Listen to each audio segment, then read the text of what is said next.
America के दबाव और धमकी के चलते मोदी सरकार ने ईरान के साथ बन रहे चाबहार पोर्ट प्रोजेक्ट से भारत की भागीदारी खत्म कर दी है। सारे सरकारी डायरेक्टर्स ने रिजाइन कर दिया, वेबसाइट बंद कर दी गई। ये अलग बात है कि 1100 करोड़ रुपए इसमें लगाए गए थे जो भारत सरकार के थे, जो आपके पैसे हैं। ये भी अलग बात है कि अगर ये प्रोजेक्ट होता तो पाकिस्तान को बाईपास करके हम सेंट्रल एशिया और अफगानिस्तान तक डायरेक्ट पहुंच जाते। ये भी अलग बात है कि अगर ये प्रोजेक्ट होता तो भविष्य में हमारे ये खातून आप अगर नहीं पहचानते तो मैं आपको बता दूं, और इसकी बातें क्यों इतनी इंपॉर्टेंट हैं। यह है कांग्रेस की ऑफिशियल स्पोक्स पर्सन, भारत की सबसे बड़ी अपोजिशन जमात की स्पोक्स पर्सन सुप्रिया श्रीनाथ। इसकी तरह आप बातें सुने, फिर मैं आगे आपको कुछ मजीद क्लिप्स दिखाऊंगा कि इस वक्त चाबहार को लेकर अवाम क्या कुछ कह रही है, किस तरह नरेंद्र मोदी पर बरसते जा रहे हैं कि तुमने जो 56 इंच था उसका हम क्या करें, अचार डालें। 56 इंच लेजर आइज और पता नहीं विश्व गुरु करते रहते हो और हर एक के आगे लेट जाते हो। सुनते जाइए। एनर्जी सिक्योरिटी सुनिश्चित होती। यह भी अलग बात है कि पाकिस्तान और चाइना का जो नेक्सस बन रहा है उसके खिलाफ ये एक अच्छा स्ट्रेटेजिक काउंटर था। ऐसा किया गया कि कहीं डोनाल्ड ट्रंप नाराज ना हो जाए। फिर शाम को खबर आई कि एक नेवल एक्सरसाइज के लिए रशिया, साउथ अफ्रीका जैसे नेशन से, ब्रिक्स से हमारे पास न्योता आया। हमने कहा नहीं भाई, हम ये नहीं करेंगे क्योंकि कहीं डोनाल्ड ट्रंप नाराज ना हो जाए। डोनाल्ड ट्रंप ने आंखें तरेते हुए कहा ईरान से तेल खरीदना बंद करो। हमने बंद कर दिया। हाँ जी, हम तेल नहीं खरीदेंगे, जबकि वो सस्ता क्रूड ऑयल था।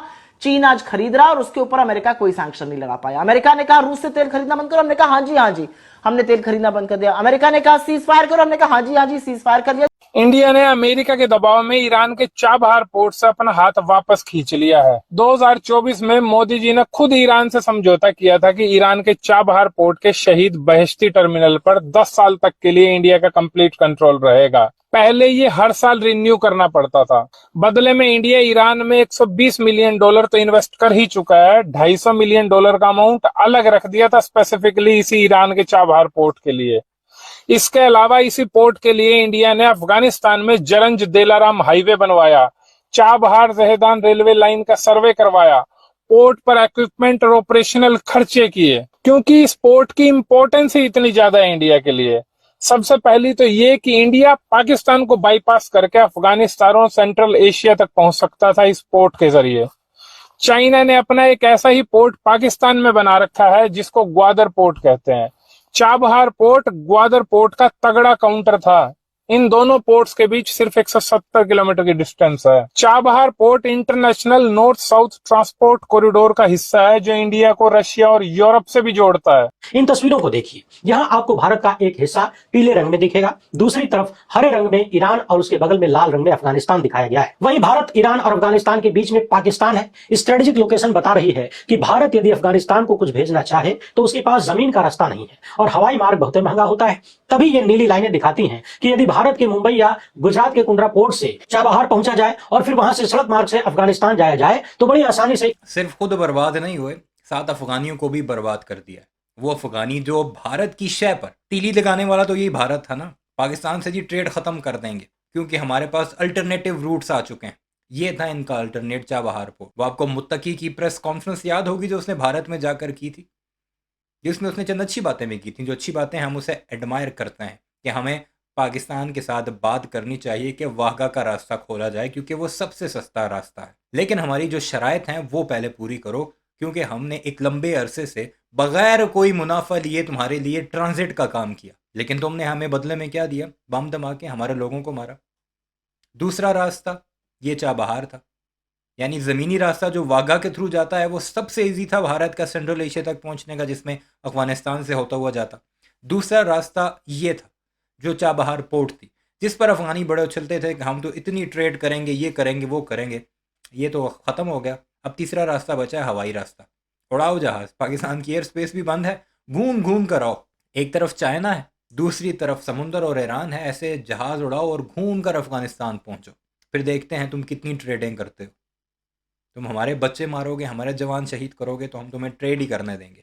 पहले भारत का गोदी मीडिया चुप रहा, लेकिन अब उसमें भी हल्की हल्की बातें शुरू हो चुकी हैं कि हमारा बड़ा नुकसान हुआ। अब जो नरेंद्र मोदी के सबसे बड़े चमचे हैं, गोबर आर्या की बात कर रहा हूँ, जीडी बख्शी की बात कर रहा हूँ, कुत्ता गाड़ी के नीचे आ जाएगा, वो पूरा का पूरा वीलॉग कर लेगा। इस पर नहीं बोला, क्या बोलता, किस तरह से कवर करने की कोशिश करता, अपने अब्बे नरेंद्र मोदी को बचाने की कोशिश करता। तो देखते हैं, ये जो मैप है ये सारी कहानी आपको बताता है। मैंने 2 दिन पहले आपको बताया था कि भारत को तो नुकसान हुआ ही हुआ, अफगानियों के जो होश ठिकाने आए ना इससे, वो अलग ही मजा है।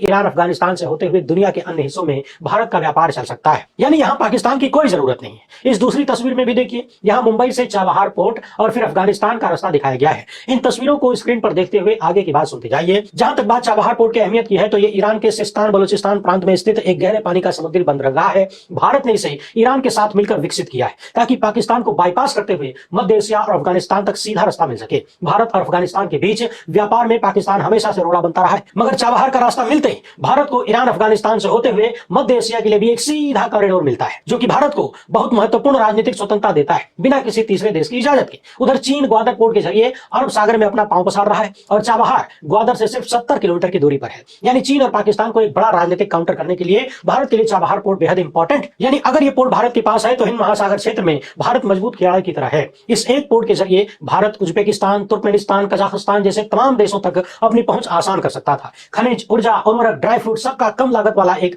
आसान रूट था। अभी हाल ही में आपने सुना कि भारत ने अफगानिस्तान को गेहूं, दवाइयां और राहत सामग्री भेजा था, वो इसी चाबहार पोर्ट से भेजा गया। तालिबान के दौर में भी भारत ने मानवीय सप्लाई को इस रास्ते से पहुंचाया, जिससे भारत की क्षेत्रीय साख बढ़ी, दुनिया में नाम हुआ। इतना ही नहीं, Chabahar international north south transport corridor का एक महत्वपूर्ण हिस्सा भी।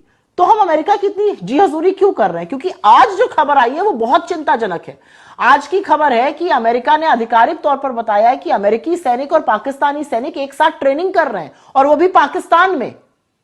और उस ट्रेनिंग का नाम है इंस्पायर्ड गैम्बिट।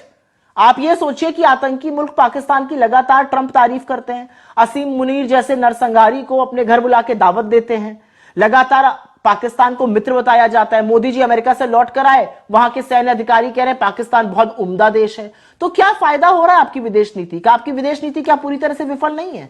क्या फायदा हो रहा है लपक लपक के गले मिलने का? क्या फायदा हो रहा है बिना बताए और बिना बुलाए अमेरिका जाने का? क्या फायदा हो रहा है लपक लपक के फोटो खिंचवाने का, गले पड़ने का?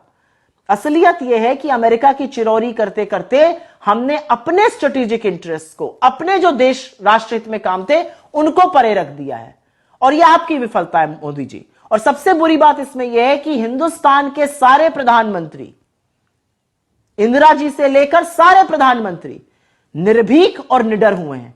आपके जैसे कायर प्रधानमंत्री का खामियाजा आज भारत को अपमान सहकर भुगतना पड़ रहा है। अमेरिका की चिरौरी कर रहे हैं, उसके पिछलग्गू बने हुए हैं। क्यों भाई? लेकिन इंडिया ने कंट्रोल क्यों छोड़ दिया? क्योंकि इसी महीने ट्रंप ने कहा कि जो भी देश ईरान के साथ बिजनेस करेगा उस पर अमेरिका एडिशनल 25% टैरिफ लगाएगा। और इसके जवाब में हमारे वाले 56 इंची ने चाबहार से अपना कंट्रोल ही छोड़ दिया है। मैं आपको बता दूं, इंडिया अमेरिका से ज्यादा ईरान से बिजनेस करता है। इसके बहुत भयंकर नुकसान होंगे इंडिया को। इसको छोड़ने से इंडिया को अफगानिस्तान या सेंट्रल एशिया से बिजनेस करने के लिए पाकिस्तान पर डिपेंडेंट होना पड़ेगा। हमारे छोड़ते ही चाइना इस पोर्ट को लपक लेगा। चाबहार पोर्ट से पहले इंडिया स्वेज कनाल के रास्ते बिजनेस करता था, लेकिन चाबहार पोर्ट स्वेज कनाल वाले रास्ते से 40% सस्ता भी था और 30% फास्टर भी। और अब तक इंडिया 8,000 करोड़ रुपए से ज्यादा इसमें लगा चुका है, जो कि बर्बाद हो जाएंगे बिल्कुल ही। 2024 से पहले आप खुद देखो जरा कैसे छाती ठोक कर नरेंद्र मोदी चुनाव से पहले चाबहार को यूज कर रहे थे वोट पाने के लिए। चाबहार पोर्ट का मेरा फाइनल एग्रीमेंट हुआ। ये बहुत बड़ा काम है जी, सेंट्रल एशिया से जुड़ा हुआ मेरा इकोनॉमी का बहुत बड़ा काम हुआ है। लेकिन अब पता नहीं यहाँ अब हेड टेबल क्या होता है जी सारी लड़ाइयों के बीच में मेरा चाबहार का एग्रीमेंट हो जाता है। तो मेरे पहली वस्तु ये। दूसरा, किसी तीसरे के आधार पर हम अपने निर्णय नहीं करेंगे जी, हम निर्णय हमारे लिए करेंगे। फलाने को बुरा लगेगा तो इससे बात करूंगा तो क्या जी नहीं, मैं सबसे बात करूंगा। ये आदमी अडानी को अमेरिका की गिरफ्तारी से बचाने के लिए अमेरिका के आगे पूरे देश को झुकाए चला जा रहा है। ये बात खतरनाक भी है और नुकसान भी दे रही है इंडिया को। मोदी जी पीएम की कुर्सी पर बैठने लायक अब नहीं है। आप सबको मिलके उनसे रेजिग्नेशन मांगना चाहिए। शुरुआत मैं कर देता हूँ, मोदी जी प्लीज रिजाइन। नहीं मोदी जी, बिल्कुल रिजाइन नहीं करना। आपने रिजाइन दे दिया तो कोई इंसान का पुत्र आ जाएगा, फिर भारत के हालात बेहतर होने लगेंगे। आप जब तक बैठे हैं हम आपके साथ हैं, पूरी पाकिस्तानी कौम आपके पीछे है। आपने श्री नरेंद्र मोदी जी, आपने ऑपरेशन सिंदूर करके पाकिस्तान को इतनी कामयाबी दी अल्लाह के करम से, इसलिए आपने बिल्कुल इस्तीफा नहीं देना। आप जब तक टिके हैं हमारा पाकिस्तान ऊपर आ जाएगा। आप अगर हट गए तो हम फिर जो है वो तरक्की की हमारी रफ्तार वो नहीं रहेगी, क्योंकि हम आपके पीछे पीछे चलते हैं। इस सारे मामले पर आपकी क्या राय है कमेंट सेक्शन में ज़रूर बताइएगा। चैनल को सब्सक्राइब नहीं किया तो ऐसे वीडियोस के लिए उसे भी ज़रूर सब्सक्राइब कीजिएगा।